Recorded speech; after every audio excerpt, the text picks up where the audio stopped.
नमस्कार, अवतार मीडिया में आपका स्वागत है। आपके साथ मैं रीना झा बालियान। खबरों का रुख करेंगे, लेकिन उससे पहले एक नजर डालते हैं इस वक्त की हेडलाइंस पर।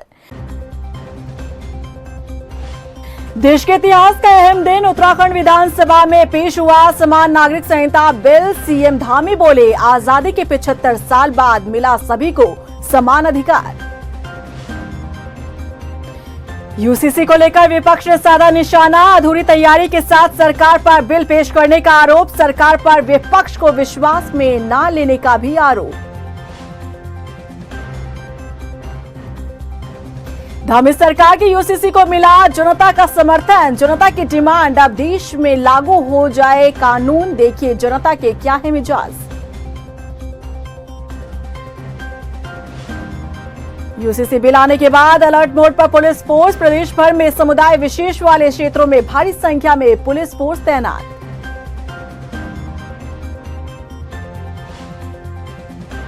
और चलिए बुलेटिन की शुरुआत करते हैं उत्तराखंड के विधानसभा सत्र के साथ। आज उत्तराखंड विधानसभा सत्र का दूसरा दिन ऐतिहासिक दिन में शामिल हो गया। मुख्यमंत्री पुष्कर सिंह धामी ने सदन के पटल पर यूनिफॉर्म सिविल कोड के बिल को पेश कर दिया।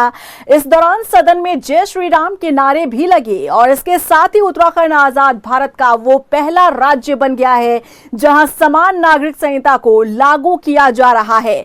आपको बता दें कि सदन की कार्रवाई के दौरान जब बिल पेश हुआ तो विधायकों को विधेयक पढ़ने का समय दिया गया। हालांकि विपक्ष ने इस समय को पर्याप्त नहीं बताया। इसे लेकर विपक्ष ने हंगामा भी किया।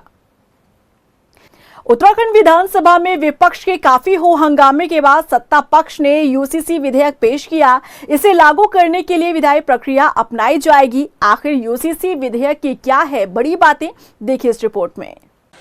माननीय अध्यक्ष जी, मैं आपकी अनुज्ञा से समान नागरिक संहिता उत्तराखंड विधेयक 2024 को प्रस्तावित करने हेतु सदन की अनुज्ञा चाहता हूं। यूसीसी विधेयक की बड़ी बातें। समान नागरिक संहिता पर ड्राफ्ट कमेटी की रिपोर्ट कुल 780 पन्नों की है। यूसीसी को लेकर लगभग 2,33,000 लोगों ने अपने विचार दिए हैं। कमेटी ने कुल 72 बैठकें की थी। जानकारी के मुताबिक यूसीसी के ड्राफ्ट में 400 से ज्यादा धाराएं हैं। यूसीसी विधेयक महिला अधिकारों पर केंद्रित है। इसमें बहु विवाह पर रोक का प्रावधान है। लड़कियों की शादी की उम्र 18 साल से बढ़ाने का भी प्रावधान रखा गया है। समान नागरिक संहिता बिल में लिव इन रिलेशनशिप के लिए रजिस्ट्रेशन को जरूरी कर दिया गया। बिल में लड़कियों को भी लड़कों के बराबर ही विरासत का अधिकार देने का प्रस्ताव है। अभी तक कई धर्मों के पर्सनल लॉ में लड़कों और लड़कियों को समान विरासत का अधिकार नहीं। उत्तराखंड की 4% जनजातियों को कानून से बाहर रखने का प्रावधान। मसौदे में जनसंख्या नियंत्रण उपायों और अनुसूचित जनजातियों को शामिल नहीं किया गया। शादी का रजिस्ट्रेशन जरूरी करने का प्रस्ताव रखा गया। शादी का रजिस्ट्रेशन नहीं कराने पर सरकारी सुविधाएं नहीं देने का प्रस्ताव। पति पत्नी दोनों को तलाक के समान आधार उपलब्ध होंगे। तलाक का जो ग्राउंड पति के लिए लागू होगा वही पत्नी के लिए भी होगा। बच्चा गोद लेने की प्रक्रिया आसान करने का प्रस्ताव। मुस्लिम महिलाओं को भी बच्चा गोद लेने का अधिकार देने का प्रस्ताव।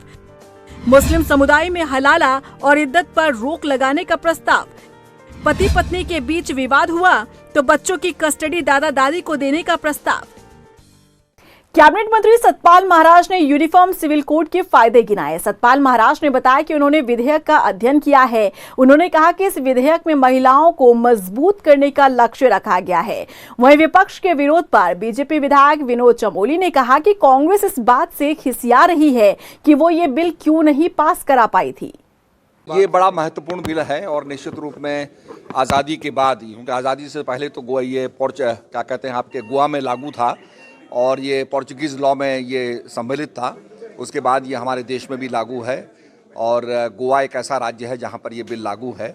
पर आज़ादी के बाद जो है उत्तराखंड पहला राज्य बनेगा और भगवान बद्री विशाल और केदारनाथ की धरती से, जहाँ गंगा बह रही है, जहाँ सरस्वती बह रही है, जहाँ पर आपका सरयू बह रही है और यमुना जी बह रही हैं, ऐसी धरती से ये बिल पास होगा तो मैं समझता हूँ निश्चित रूप में इतिहास की रचना होगी। तो क्या चुनाव आ रहा है तो हम कोई काम ही न करें क्या? अरे ये आज का विषय नहीं है, ये देश की आज़ादी से बात से चला हुआ विषय है। डॉक्टर भीमराव अंबेडकर ने भी कहा है कि जब अनुकूल परिस्थिति हो तो यूसीसी लागू करिए आप। सुप्रीम कोर्ट ने तमाम बार सरकारों से जवाब तलब किया है, केंद्र सरकार ने विधि आयोग बनाया हुआ है। तो ये ऐसा नहीं है, ये पूरे देश की मंशा है, ये आज से नहीं है। ये कांग्रेस के रिजिम में जब जवाहरलाल नेहरू प्रधानमंत्री होते थे उस समय सदन में इसकी चर्चा हुई, वो तो कमजोर विल पावर के प्रधानमंत्री लागू नहीं कर पाए। आचार्य कृपलानी ने बाकायदा अविश्वास प्रस्ताव लेके आए उस समय उनके विरुद्ध। तो आज का विषय थोड़ा ना है, लेकिन ये लोग कर नहीं पाए इसलिए परेशान है।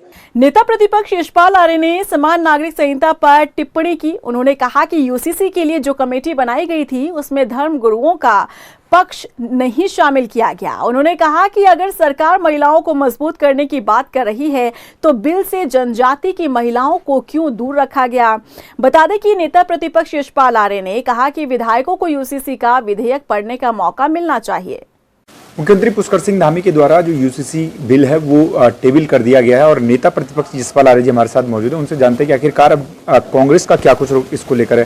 सर, किस तरीके से आप देखते हैं जो बिल टेबल हुआ है, अब आपने पढ़ भी लिया होगा, ये आप कह रहे थे कि समय दिया जाए, विधानसभा अध्यक्ष ने केवल 2 बजे तक का समय आप लोगों को दिया कि आप पढ़ लीजिए, आप मानते कि पर्याप्त है? देखिए, कल कार्यमंत्रणा समिति की बैठक में भी और लगातार हम इस पर जोर दे रहे हैं कि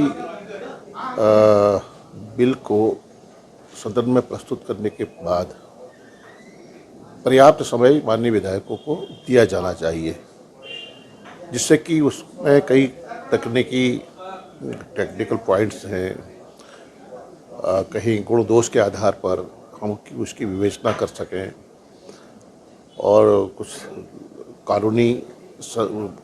कानून से भी उसमें कुछ ऐसे बिंदु होंगे तो कानून सम्मत है या नहीं है और इसको लागू करने में कोई भविष्य में कोई व्यवहारिक कठिनाई हो सकती है।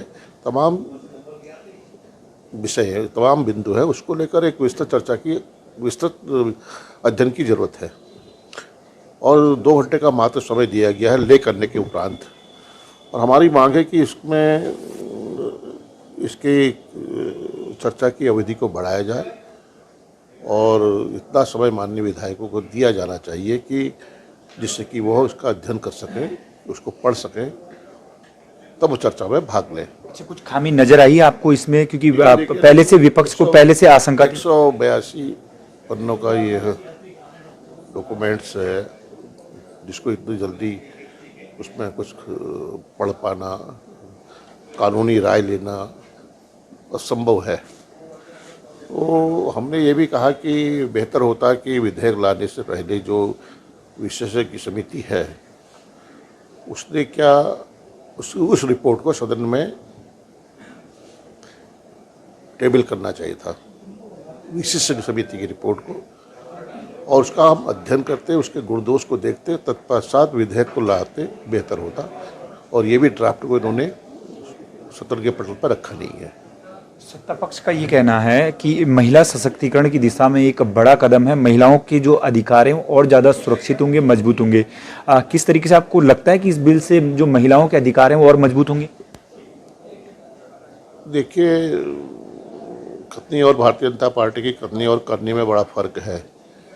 ये अपनी पीठ को थपथपाना जानते हैं, थपथपा रहे हैं, लेकिन इसमें कुछ विषय राज्य के हो सकते हैं, कुछ केंद्र के विषय भी इसमें हो सकते हैं। क्या यह जो यूसीसी को लाया जा रहा है, यह क्या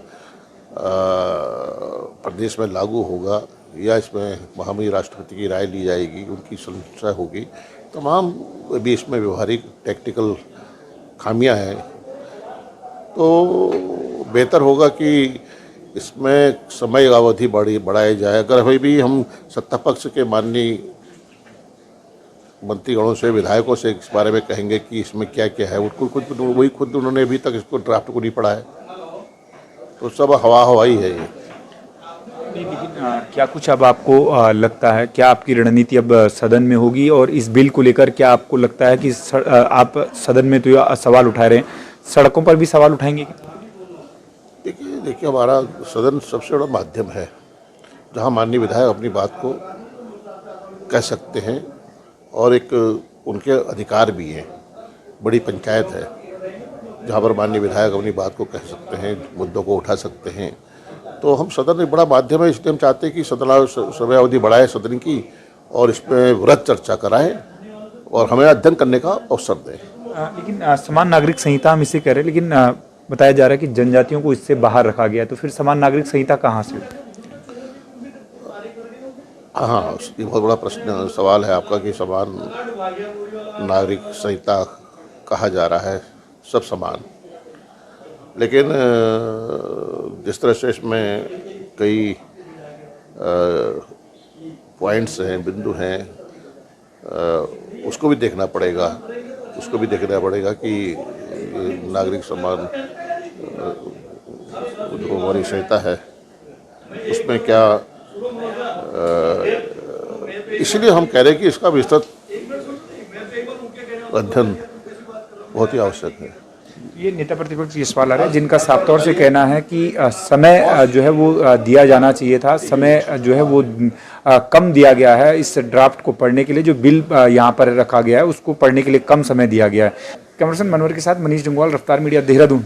भगवानपुर से कांग्रेस विधायक ममता राकेश ने भी यूसीसी के बिल को पढ़ने के लिए वक्त मांगा है। ममता राकेश ने कहा कि 700 पेज के इस बिल में कई खामियां हो सकती हैं, जिसके अध्ययन के लिए समय मिलना चाहिए ताकि उसका संशोधन किया जा सके।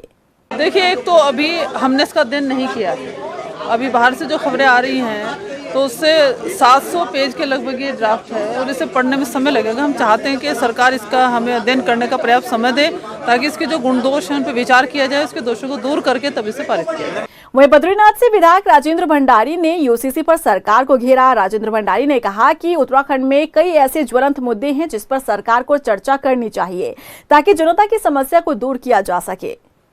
सरकार को दादागिरी के बल पे सदन को चलाना चाहती है, परंतु इससे सदन नहीं चलने वाला। सदन तो नियमों, कानूनों और परंपराओं से चलेगा। आज देश में बहुत ज्वलंत मुद्दे हैं जिन पर चर्चा होनी चाहिए थी। शिक्षा का मुद्दा है, स्वास्थ्य का मुद्दा है, बेरोजगारी का मुद्दा है, महंगाई का मुद्दा है। आज जो है कानून व्यवस्था ध्वस्त हो चुकी है, इन मुद्दों पे बात नहीं हो पा रही। नियम 58 खत्म कर दिया है, कार्य स्थगन खत्म कर दिया है, प्रश्नकाल खत्म कर दिया है। तो सरकार क्या करना, सरकार जो है किस आधार पर जो है इस तरह का कार्य कर रही है? जब सत्र का अवसान ही नहीं हुआ है तो विशेष सत्र कैसे बुलाया जा सकता है? विशेष सत्र को बुलाने के लिए एक बार सत्र का अवसान किया जाना बहुत आवश्यक है। उधर बीजेपी विधायक अरविंद पांडे ने यूनिफॉर्म सिविल कोड का स्वागत किया है। उन्होंने कहा कि हमारी सरकार ने महिला सशक्तिकरण में बड़ा कदम उठाया है। इस दौरान अरविंद पांडे ने मुख्य विपक्षी दल कांग्रेस पर हमला करते हुए कहा कि ये कानून देश में आजादी के बाद ही लागू हो जाना चाहिए था। यूसीसी बिल मुख्यमंत्री जी के माध्यम से आज सदन के पटल पर टेबल हुआ है। मैं इस ऐतिहासिक पल के लिए उत्तराखंड वासियों को बहुत बहुत बधाई देता हूं और आज मैं बाबा भीमराव अंबेडकर जी को ये श्रेय देना चाहता हूं कि जब देश 1947 में आज़ाद हुआ, उस आज़ादी के साथ ही कांग्रेस पार्टी ने इसे देश को तोड़ने का काम किया, पाकिस्तान को बनाने का काम किया, और जब देश हिंदुस्तान बना तो बाबा भीमराव अंबेडकर जी ने संविधान की रचना की और इस संविधान में यूसीसी की स्थायी व्यवस्था का उन्होंने प्राविधान रखा। लेकिन आज तक लंबे समय तक कांग्रेस पार्टी ने शासन किया, इस वजह से किसी प्रदेश में और देश के लिए भी यूसीसी नहीं आया। आज उत्तराखंड प्रदेश पहला प्रदेश बना है जो यूसीसी बिल लेके आया है। वहीं उत्तराखंड अल्पसंख्यक आयोग के उपाध्यक्ष मजहर नईम नवाब ने समान नागरिक संहिता बिल का समर्थन किया है। उन्होंने कहा कि मुख्यमंत्री पुष्कर सिंह धामी ने इस बिल को लाकर महिलाओं के अधिकार को सुरक्षित करने का काम किया है।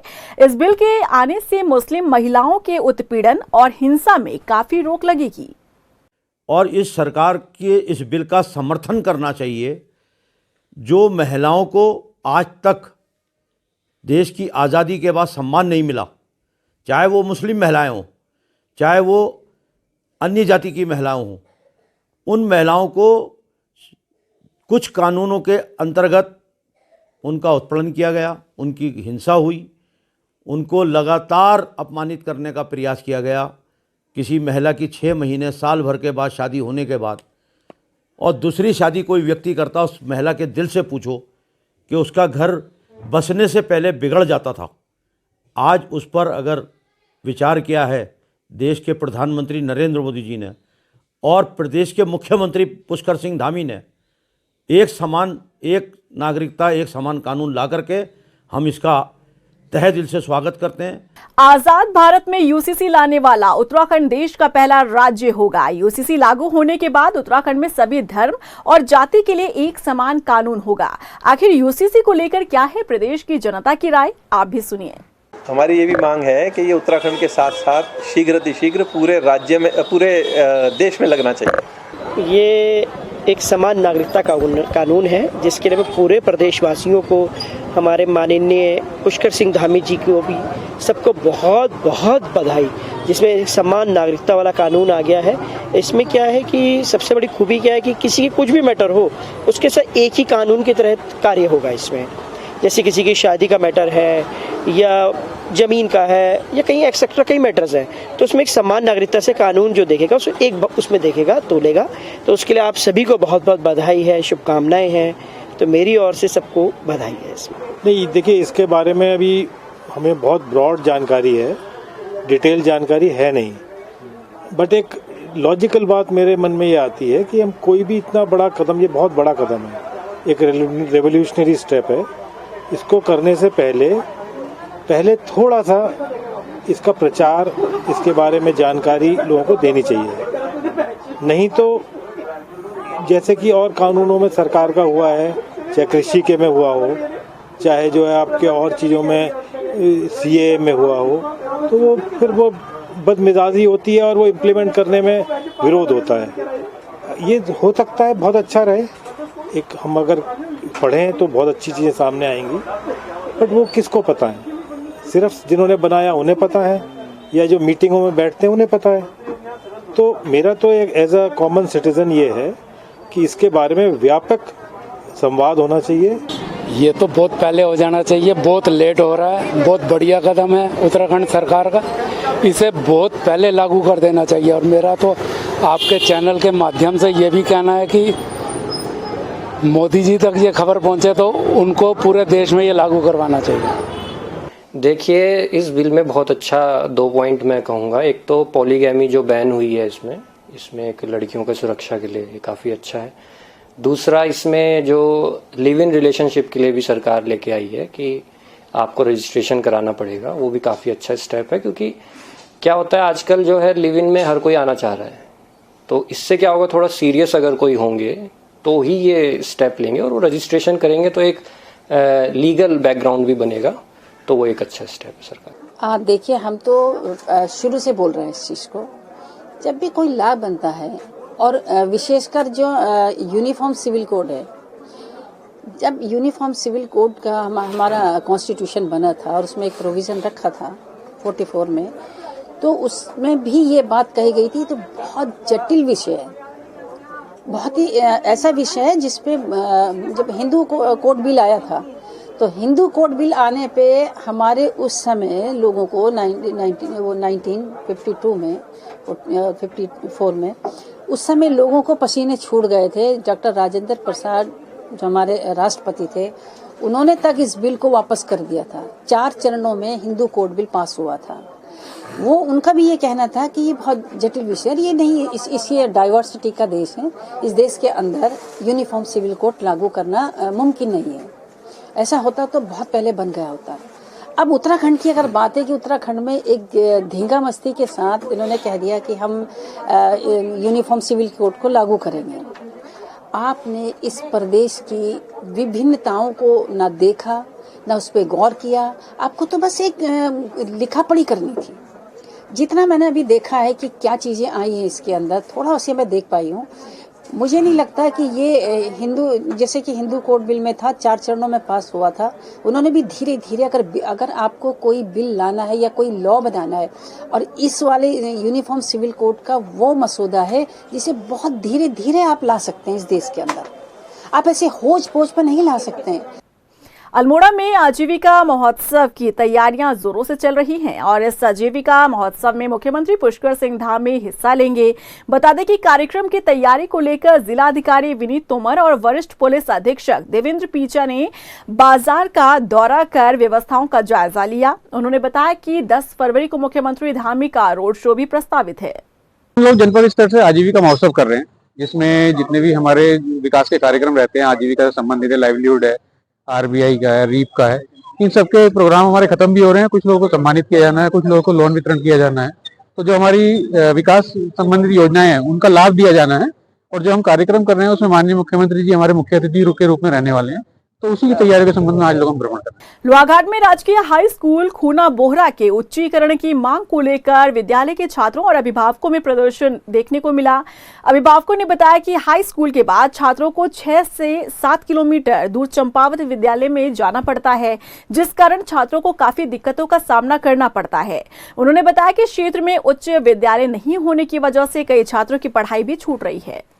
नाम श्रीमती भावना देवी है। हमारे बच्चों के लिए बहुत दिक्कत आ रही है। यहाँ से जा रहे हैं 5 किलोमीटर दूर जा रहे हैं, पैदल आना है, पैदल जाना है।